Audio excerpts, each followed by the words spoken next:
টি-20 series. Mohammad শামির ফেরার ম্যাচে ২৬ রানের হার দেখল ভারত। রাজকোটে সিরিজের তৃতীয় টি-20তে ইংল্যান্ডের দেওয়া ১৭২ রানের টার্গেটে ৯ উইকেটে ১৪৫-এ শেষ হয় ভারতের ইনিংস। এই জয়ে ৫ ম্যাচের সিরিজে টিকে রইল সফরকারী দল। ভারত এগিয়ে ২-১ ব্যবধানে।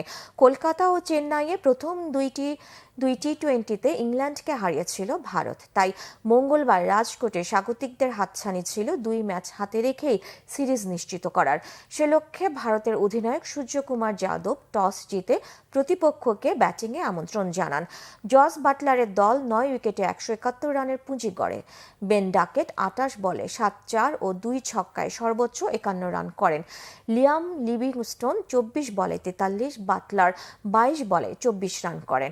ভারতের লেগ স্পিনার বরুণ চক্রবর্তী ৪ ওভারে ২৪ রান দিয়ে ৫ উইকেট নেন। জবাব দিতে নেমে শুরুতে সঞ্জু স্যামসন, পরে অভিষেক শর্মা এবং ষষ্ঠ ওভারের প্রথম বলে সূর্যকুমারকে হারায় ভারত।